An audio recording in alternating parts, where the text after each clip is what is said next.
Olá, pessoal que acompanha o seu Papo de Prateleira, um dos espaços de conteúdo e informação da plataforma Agro Revenda. Espaço esse está sempre conversando aí com atores da cadeia produtiva do agronegócio brasileiro. Como eu sempre não canso de falar, uma cadeia que está cada vez mais robusta, cada vez integrada por mais pessoas, por mais profissionais, e isso é muito bom. Está todo mundo num bolostrô, como dizia minha mãe, entre a indústria que está lá pesquisando, erguendo soluções tecnológicas para o campo, que é onde estão os clientes finais de todo mundo, de toda a cadeia. É o lavrador, é o pecuarista, é a pessoa que está trabalhando para fazer produto de alimento e que leva conforto e saúde para quase 1 bilhão de pessoas, tanto no Brasil como no mundo. E como esse mundão está virado de cabeça para baixo, praticamente, depois de uma pandemia que a gente achou que era uma hecatombe, agora tem um conflito sério, né? Não é uma guerra mundial, mas é um conflito com vários atores importantes envolvidos nesse conflito, mesmo que não com armas na mão. Então, é um momento de muito olho em gestão de negócio, ficar esperto com o que está sendo feito, ali o computador na mão fazendo conta e procurando manter margem o máximo possível. E a gente resolveu conversar aqui com uma pessoa que vai dar umas orientações bacanas aí sobre a questão de oferta, de compra, de venda de insumos agropecuários e a segurança do negócio para quem compra, que é o Ralph Melo Stico. O Ralph é advogado, ele é sócio da Passos Stico Advogados Associados. Ô, Ralph, prazer recebê-lo aqui no Papo de Prateleira, tá? Riba, prazer é meu, agradeço o convite. O prazer é todo nosso, é assim, e pelo jeito vocês não vão cansar de ver o Ralph aqui, porque se tem uma coisa que eu faço é puxar saco de quem é de Ribeirão Preto. Ele está falando lá da minha queridíssima Black Stream, essa cidade quente, onde tem um chopp gostoso, onde tem gente muito bacana, né, Ralph? Essa cidade é uma maravilha, né? Exato. Seria a capital do Brasil se não houvesse a quebra da Bolsa de 29, viu, Riba? Exatamente. Ela que sempre foi chamada, eu sou de uma época, quando eu entrei na faculdade, na década de 1980, Ribeirão era chamada a Califórnia brasileira, né? Califórnia brasileira, exatamente. Isso é salve, Ralph, que eu acho que ela continua sendo ainda, porque primeiro que tem muito de agronegócio e atualmente diversificado, né, na região de Ribeirão Preto. E eu tenho um amigo, rapaz, zootecnista, que é o Ricardo, sabe o que ele faz? Ele é consultor de um produtor rural que tem uma área em Bonfim Paulista que produz vinho. É mole, rapaz, produzir vinho em Ribeirão Preto? Sim. Isso é pelo tipo do clima aqui, realmente é surpreendente, mas tem a vinícola, acho que Terras Altas, né? Não sei se é eu essa, não sei o mas nome, rapaz, tem eu vinícolas nunca aqui visitei. e a cidade... Ah, legal. Eu acho que se é Bonfim Paulista, possivelmente seja essa, mas é interessante como a cidade, né, a região aqui, Ribeirão Preto acabou se tornando esse cluster de serviços, né, não só serviços para o agronegócio, como serviço para as pessoas que trabalham com agronegócio, né? E um modelo que eu sempre disse, não é de agora, já há muitos anos, né, depois de ter morado em São Paulo, de morar em Ribeirão Preto, que é o modelo americano, né? Você tem a capital financeira, que é Nova York, a capital, né, Washington, D.C., mas você tem N cidades importantes na região que trazem serviços da mesma qualidade. Então, quem mora em San Diego, quem mora em Austin, quem mora, enfim, várias cidades importantes nos belts, tem a loja da Chanel, a loja da Rolex, tem o serviço de qualidade, tem o banco, tem a instituição financeira, então descentraliza um pouco. E Ribeirão Preto soube fazer isso muito bem. Então, é chamada aí a capital do agronegócio, por isso que o Passos Estica tem uma unidade aqui, além de São Paulo e Goiânia também, para dar esse atendimento. Riba. Ah, que maravilha. A gente já vai falar um pouquinho da estrutura do que faz aí a Passos Estica Advogados, mas eu quero aproveitar o gancho aí do Ralph, por falar em cinturão. Rapaz, como é que a gente amarra negócio bem feito aí do agronegócio? Porque o Ralph tem umas observações interessantes a fazer a respeito de quem compra insumo veterinário, insumo agrícola, insumos agropecuários, né? Seja em venda, seja em distribuição, seja direto de indústria, que tem os cuidados a serem tomados nessa época aí por causa de problemas de ou entrega ou problema com o produto. E existe um código do consumidor que muita gente pode imaginar que está ligado ao pessoal urbano, e não é bem assim, né, Ralf? Exato, Riba. A gente tem que considerar, isso algo que surgiu não só agora por conta da guerra da Rússia e da Ucrânia, mas que a gente já começou a vislumbrar em 2020, pela questão da pandemia. Então, teve uma crise energética na China com a pandemia, a própria Rússia, antes da guerra, também teve uma inflação por direcionar os produtos internamente, ou melhor, para prevenir essa inflação, começou a direcionar os insumos internamente, então reduziu até as exportações, e aí, nesse momento, começaram a surgir, né, os fatos, os casos fortuitos e de força maior nos contratos.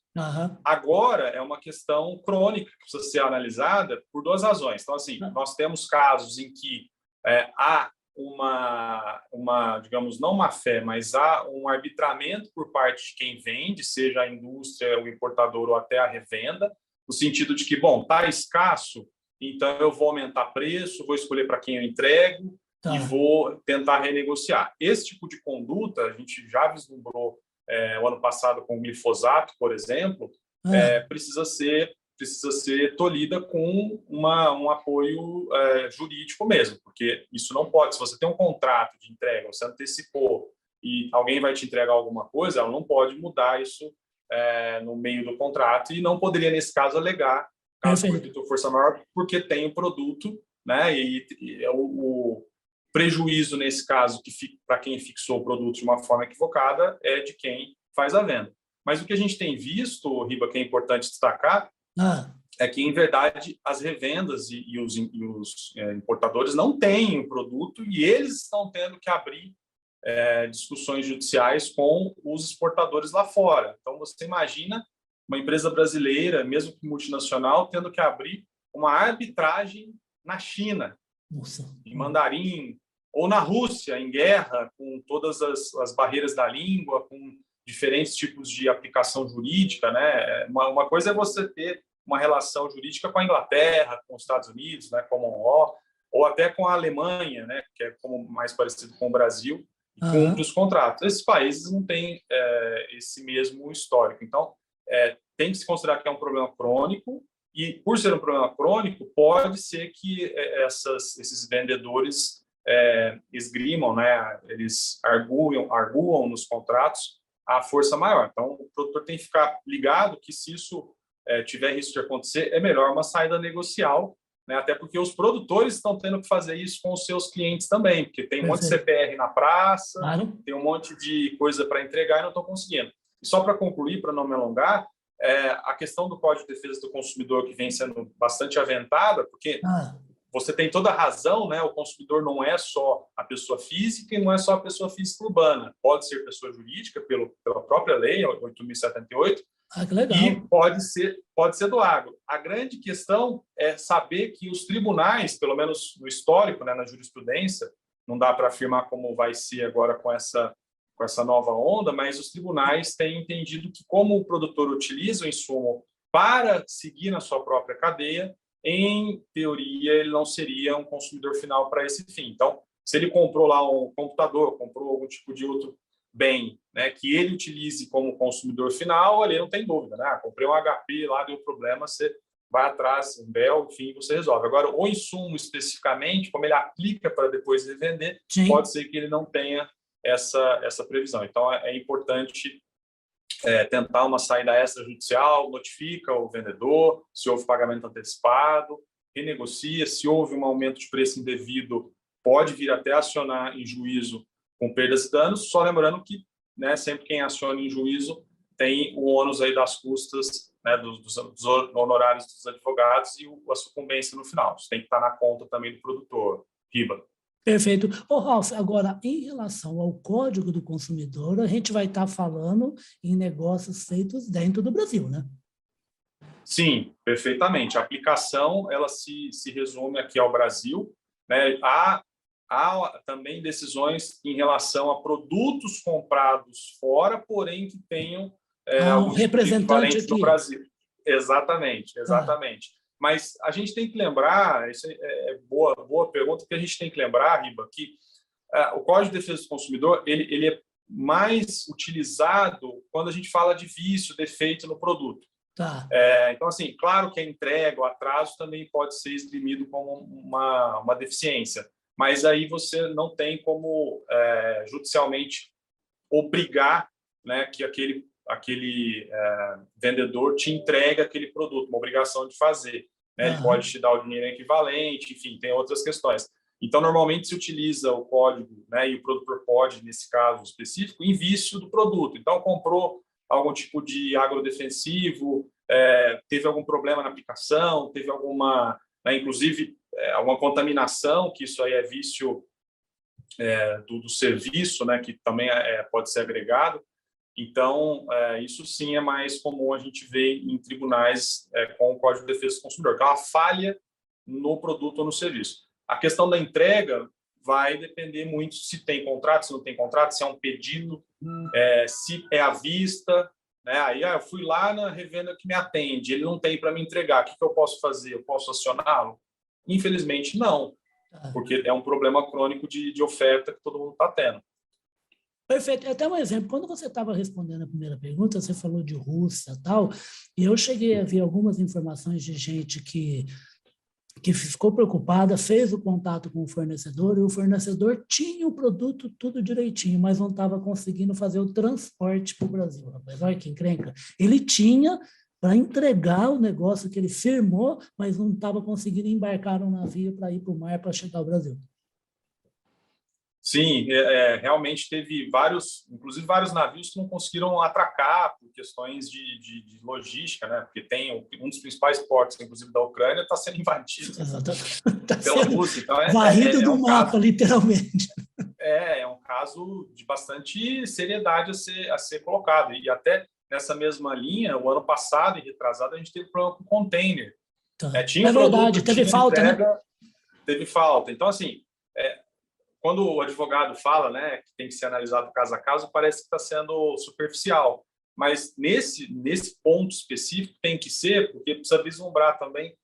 Eu tive um problema de atraso. Bom, se não há qualquer empecilho para que esse navio faça esse percurso, né, se é um demurrage, digamos assim, se tem aí você pode ir atrás de perdas e danos, ou seja, o produtor ele não é obrigado a assumir essas perdas e todo esse problema que está sendo visto. Agora, se é uma questão, não, o navio ficou preso, atracado no porto, não conseguiu sair por questões de guerra, por limitações, por sanções, aí você tem uma variável macro que acaba abarcando todos esses problemas. Aí se você vai para um juiz, né, e vai tentar perdas e danos com uma empresa que não conseguiu fazer o transporte, porque o país de origem estava em guerra, né? Aí esse é o típico força maior, essa é a típica força maior. Só lembrando que no começo da pandemia, muito se tratou do caso fortuito força maior e o STJ,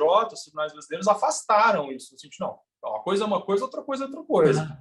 Você tem verdadeira restrição, ou seja, você não cumpre a sua parte do contrato por total falta de responsabilidade ou culpa da sua parte, aí a lei civil protege. Agora, você está aproveitando um cenário incerto, né, para aumentar preço, escolher para quem você entrega, ganhar alguma coisa, aí a justiça protege, sim.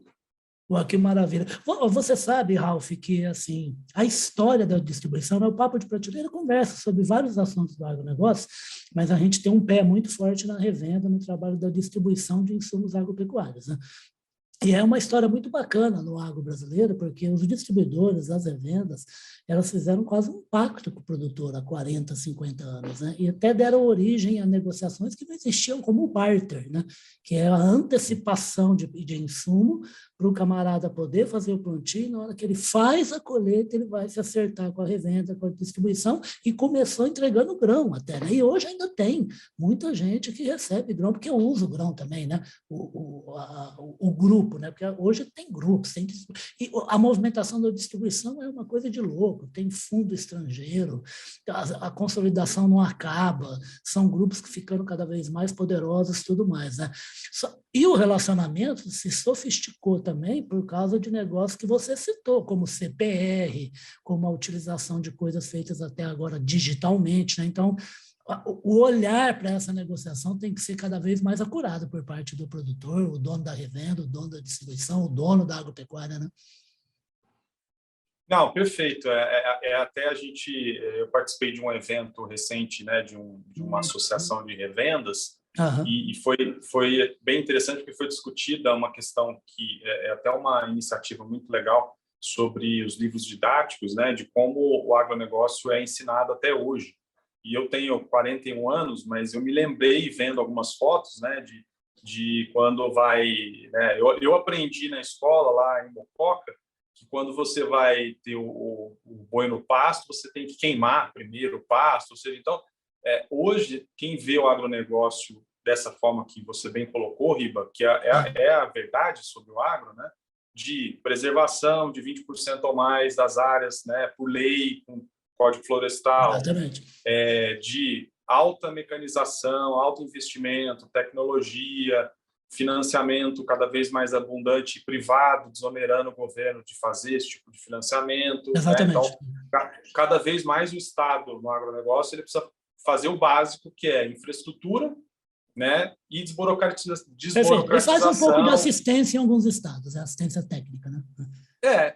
Mas, em geral, se ele tirasse, né, esse impacto da questão da burocracia tributária, deixasse o agro se desenvolver, menos financiamento por parte pública seria necessário. Então, se sofisticou muito, desde lá da CPR 94, depois CDAWA, CDCA, CRA. Mudou para melhor, né? Mas tem que ficar seguro, né? Cada parte tem que ser segura. É que quanto mais complexa fica a cadeia, mais você precisa de pessoas especializadas, mais você precisa de consultores, advogados, assessores, né? Então isso é um custo, naturalmente, mas a gente trata mais como um investimento, porque você tem essa segurança. Então, a própria operação de barter, ter um contrato, ter uma CPR, ter a garantia e ter a execuibilidade, que eu acho que, né, se você aí puxando um pouco para a contabilidade, que é uma outra formação, né, se você vai na teoria dos contratos, não adianta você escrever tudo que você quiser no contrato se ao final você não consegue executá-lo, né? Mas vale um contrato de uma folha execuível do que às vezes, né, de 1000 páginas e que você não tem jurisdição. Então, se você tem um título executivo bem firmado, bem acertado e você tem algum tipo de inadimplemento, a gente tem visto aí não só nos foros aqui no Centro-Sul, mas mesmo no Norte e Nordeste, você vai e os juízes canetam aí o teu direito. Então, é importante ter isso muito bem amarrado para que, né, você não ache que tem... Né, não, estou bem respaldado, mas a hora que dá algum problema, você vê que, na verdade, você não tinha esse respaldo todo. Exatamente, tudo tem que ser assim, sei lá, se meu pai tivesse vivo, ele falaria, tudo tem que ser execuível, né? Execuível, assim, perfeito. E se tem dois profissionais que eu também estou no meio, viu, Ralf? Se tem dois profissionais que a gente só lembra na hora que o problema, a confusão está instalada, é o médico e o advogado, né? Exatamente. E assim, de certa forma, a prevenção, né? Por isso que hoje se fala muito em ESG, compliance, sim, porque as empresas e até os produtores perceberam que vale você gastar um pouco antes, né, do que deixar para remediar depois. Então, é um movimento positivo que a gente concorda e embarca de você ter dispositivos de prevenção, né, para que quando... Então, é aquela velha história, né? Tem toda a parte jurídica. Mas eu preciso executar. Eu tenho lá um penhor, eu tenho uma garantia. Você vai precisar ir lá colher.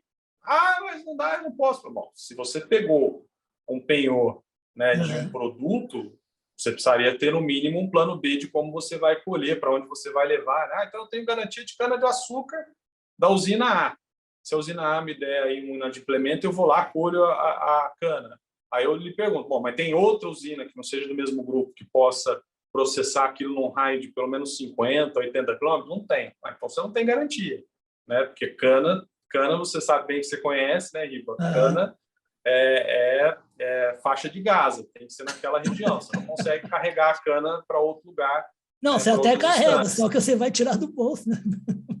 Não vai ter margem então, nenhuma, esse tipo de situação, né, pode parecer pequeno, mas esse tipo de situação é importante. O plano B do que fazer para executar, né, as garantias. E o mais legal do trabalho feito por escritórios de advocacia como a do Ralf é que são questões que são pensadas antes do negócio ser concretizado. Sim. Né? É aí que se visualiza todas essas possibilidades, que aí você vai diminuindo muito a ocorrência de problemas futuros, né?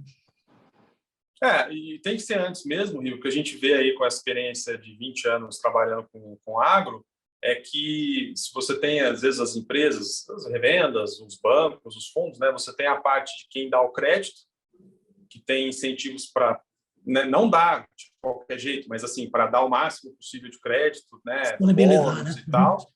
E aí você tem na outra ponta um pessoal de recuperação de crédito que tem incentivos para recuperar o máximo de crédito. Então, Sim. se a empresa pensar dessa forma, ela vai pagar 2 vezes pelo mesmo erro. Então, se você tiver uma equipe que concede o crédito já tendo essa orientação, né, pode ter inadimplemento, pode ter problema jurídico, mas você vai isolar, né, esse problema e não vai ter, né, concede crédito aqui, às vezes não formaliza bem as operações, e aí o pessoal lá da recuperação, né, ganhando, pagando advogado, tendo, né, os FIIs lá e tal, Ficando e a tudo mais empresa caro.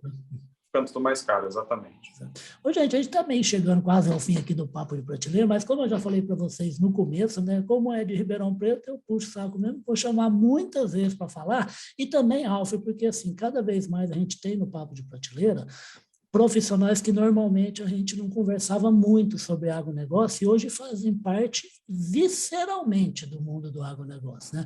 Tem gente de nutrição, tem gente de química, de biologia, de equipamento, então nem se fala, né, de tecnologia, e gente, sim, de direito. E é uma coisa assim, que eu acho que um advogado está numa fazenda, numa revenda, numa distribuição, numa grande agropecuária, numa indústria de insumos, não é nem um gasto em investimento, é uma das peças que existe num jogo de negócio do mundo moderno. E existe, e acabou.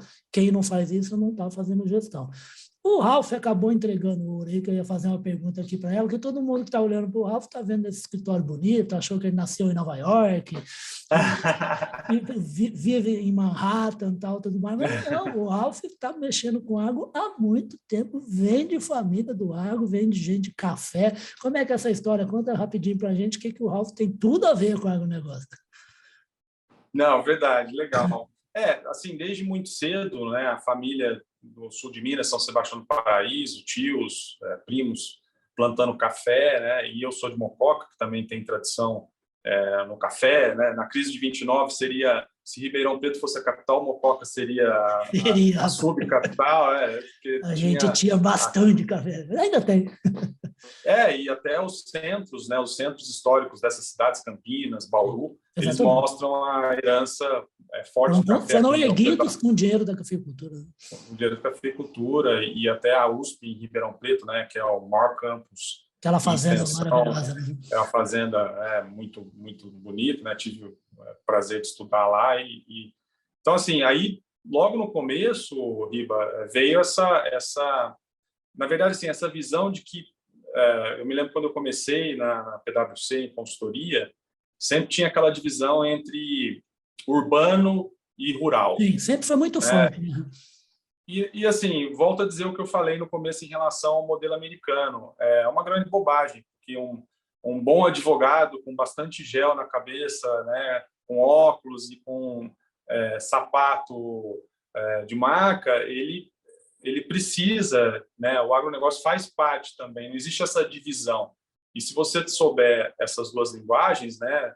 Você está na Faria Lima lá com fundo para tratar de IOF, títulos, Fiagro, ter esse conhecimento técnico, e você está lá na usina, né? Que não pega sinal de celular, comendo bandejão, conhecer como faz a produção, como é que não faz, ou a parte de suco, isso é uma vantagem competitiva muito interessante, ou seja, não Sim. há barreiras, né? Não há fronteiras para o agronegócio. Ele está tanto em São Paulo, no centro financeiro, como ele está em Sorriso, Nova Mutum, Feliz Natal, enfim, Ribeirão Preto e afins. Então, hoje, né? Hoje agro é pop, agro é tudo, todo mundo quer participar, todo mundo quer fazer, e é ótimo. Não existe reserva de mercado para esse tipo de coisa, até porque o Claro. agro é muito grande, ele efetivamente é sem fronteiras. Mas foi uma estratégia acertada, né, do escritório, no sentido de trazer para o produtor, para as revendas, para as agroindústrias, esse tipo de sofisticação. né? Sofisticação no sentido de agregar valor, trazer soluções inovadoras e com a linguagem que o pessoal consegue não entender, que é a linguagem que o pessoal tem. Se comunicar, né? Consegue se comunicar. Se comunicar, exatamente. Você saber se comunicar. E eu tenho boas lembranças, principalmente da época de consultoria, né, das usinas, dos contadores. A simplicidade não é sinal de desconhecimento, né? Eu aprendi muito com contadores de várias usinas, aí que talvez até estejam te assistindo, de conhecimento do negócio, né? E hoje a gente trabalha com sucessão empresarial desses grupos. Sim. A gente vê que eles estão buscando... Que é uma ferida no pé, né, rapaz? Quem não se prepara para isso, na hora que acontece a confusão, aí vira uma balbúrdia. Você tem vários casos, você mesmo citou, né? Às vezes é um caso de produtor rural, aí ele começa com a revenda, porque ele precisa do insumo, aí ele tem o grão que ele recebe em barter, ele precisa comercializar, ele monta uma trade, aí daí a pouco é um grupo. Aí ele casa, tem 3 filhos, um filho não se dá bem, aí você casa com a mulher, aí separa, aí a confusão vai aumentando. Aí a confusão aumenta, tem um filho que mora fora, tem outro que é fotógrafo, tem um que cuida, aí o que cuida acha que tem mais direito, não tem. E aí você precisa de uma orientação, porque no meio do caminho vem uma Singenta, uma Baia da vida e oferece para você comprar. Uma oferta agressiva, né? Aí você precisa estar preparado para lidar com todo esse tipo de situação, né? Então, essa consolidação ela está acontecendo. Eu não vejo como ruim, muito pelo contrário, né? Só existe consolidação onde tem valor. Claro. Então, esse pessoal entendeu o valor. E, então, para concluir aí, Riba, são 20 anos trabalhando dessa forma, atendendo... Como é que está estruturada hoje a Passos e Instituto Advogados Associados, Ralf? Nós temos unidade em São Paulo, né? Por questões óbvias. Tem que ter, né? Próximo dos fundos, dos bancos e das gerências, digamos assim, das diretorias que a gente atende multinacionais.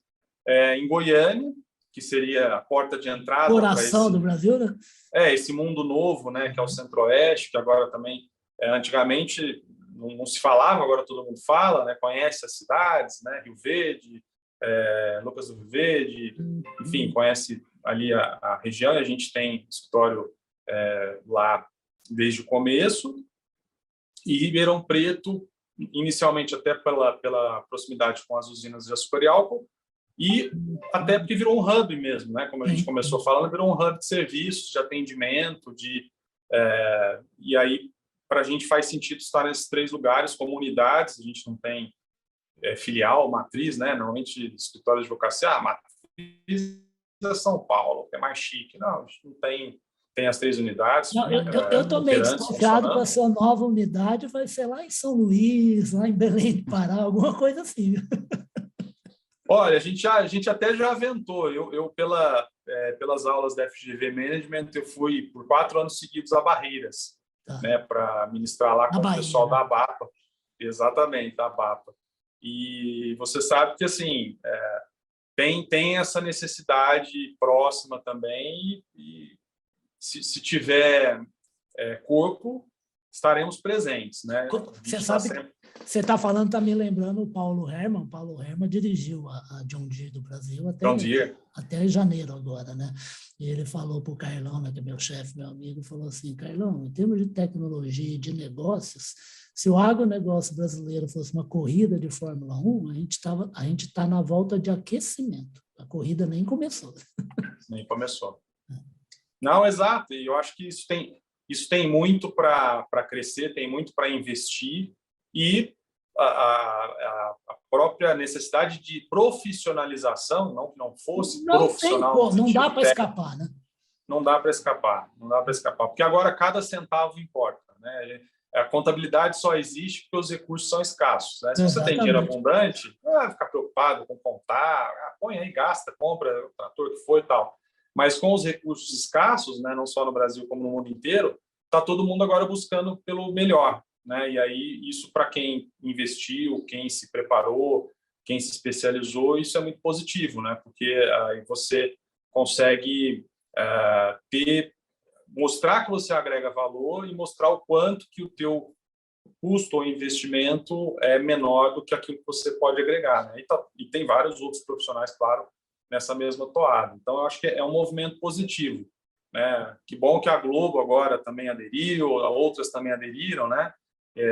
Que o agro é pop, o agro é tudo, mas é o que você falou, Riba, tem que pôr a botina, né? E conhecer barreiras e conhecer que é ali que o agronegócio Exato, acontece. né? E também é ali que você vai ver que a história do Jeca Tatu não existe mais. Lá você vai estar com gente sofisticada, profissionais que estudaram no Brasil em grandes faculdades ou fora, gente com gestão, acorda com o laptop na mão fazendo conta, não vai mais para o talhão porque tem um equipamento filmando para ele. Tem um drone que faz Onde é que está trabalho, né? precisando por mais fungicida, por mais inseticida, que pedacinho da lavoura não está boa e precisa de um cuidado, porque dá para recuperar.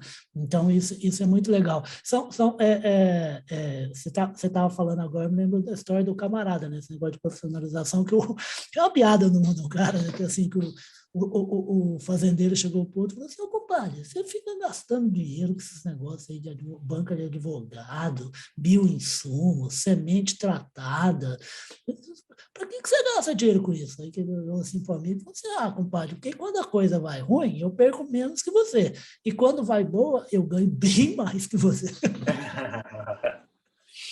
Exatamente. Negócio é negócio, incluindo o agronegócio. Não. Sim, exatamente, Riba. Acho que essa... E até só para concluir, você mencionou o Paulo, acho que o ano passado, não, antes da pandemia, a gente participou de um evento em que ele passou um vídeo americano, né, de uma família, e é bem esse desenho, né, do pai lá pessoalmente, um filho dentro do trator conversando por videoconferência com o pai, a filha fazendo head na bolsa do produto, a mãe também participando à distância pelo notebook, né, com os aplicativos e tal. Então, isso Isso mesmo. isso é motivo de orgulho. Claro que nossos pais, avós começaram, né, do jeito simples, né? Quando eu ia lá na fazenda do meu tio de café, tinha uma simplicidade muito grande. Então, a gente não pode esquecer dessa história, desse passado, Teve né? uma batalha, né? Exatamente, do que De se suor passou mesmo. para chegar até aqui, mas a gente também não pode achar que o progresso nesse ponto seja mal-vindo. Pelo contrário, é muito bem-vindo e vai trazer cada vez mais renda, né? Não só para os grandes, para as multinacionais, mas para os médios também e os pequenos, né? Para Aqui a gente todo fala mundo, né? para todo mundo. O pequeno que tem uma área pequena, tem um apoio, tem um suporte, né, da revenda que está mais próxima, da cooperativa, que dá todo tipo de assistência técnica. Então, Exatamente. essa pulverização, né, que as cooperativas fizeram e também as revendas fizeram, isso é muito importante, muito importante. E é por isso que nessa família aí de americanos aí que o Ralph falou, que o Paulo Herman mostrou lá no vídeo, se fosse uma família de brasileiros e tivesse esse camarada que o Ralph está falando lá de 1950, que é o avô, ele ia estar tomando um café com o gerente da revenda. Enquanto os filhos, netos, bisnetos estão tudo enfiado em devices, cuidando do negócio, né? Cada um com a Exatamente, sua arma, né? até porque preço ainda Opa! Aqui, né? Ainda tem fala. Gente, ó, vocês já perceberam, né, que ó, é disparado o papo de prateleira mais comprido que eu já gravei desde que eu comecei a gravar, mas eu tenho certeza que ficou muito legal e eu vou trazer mais vezes o Ralph aqui. Eu vou, no post que a gente vai fazer dessa conversa com o Ralph, eu vou colocar o contato para quem tiver interesse em obter informação de como protege o seu negócio, de como se garante a negociação, seja de insumo, de equipamento, seja outra de sucessão, como ele citou. Em suma, que olhe para o negócio e fale: como é que eu faço para eu não sofrer problema? E se sofrer, que o problema não seja tão grave. Eu vou colocar lá embaixo como é que você entra em contato aí com a Passos Estica Advogados Associados. Ô, Ralph, super obrigado e vamos voltar mais vezes. Como eu te falei, a gente está com profissionais novos no Papo de Prateleira, porque o negócio está ficando muito sofisticado e complexo, como você falou, e também de gente super nova. Na hora que você falou que tem 41 anos, eu falei assim: não é possível, esse moço está mentindo, né? Se falasse que tinha 25, eu estava engolindo. Iba, prazer enorme, fico à disposição sempre que preciso e vamos em frente que atrás vem gente. Exato. Vamos em frente, que tem safra de verão para acabar de colher e tem safra de inverno que já tem que estar planejado já faz tempo, mas tem que jogar semente na terra. Queria agradecer demais aí a conversa com o Ralph Melles Estica, que vai voltar mais vezes aqui, se Deus quiser, para falar a respeito de toda a segurança que o negócio envolve, e o agro também é negócio, tá? Ele que é sócio aí da Passos Estica Advogados Associados. Essa conversa que vocês vão acompanhar aí pelos nossos 2 espaços de internet, que é o site agrorevenda.com.br, o nosso site corporativo, que é o grupopublic.com.br, e também a conversa com o Ralph, que vai virar o podcast Radar Agro nas 5 plataformas onde a gente coloca, que é a Amazon, o Deezer, o Spotify, a Apple e o Google. Ralph, super obrigado e tomara que você volte mais vezes aqui. Como eu falei, Ribeirão Pretano aqui tem cadeira cativa no Papo de Prateleira. Obrigado, Riba. Até a próxima. Até a próxima, querido. Tchau, tchau. Tchau, tchau.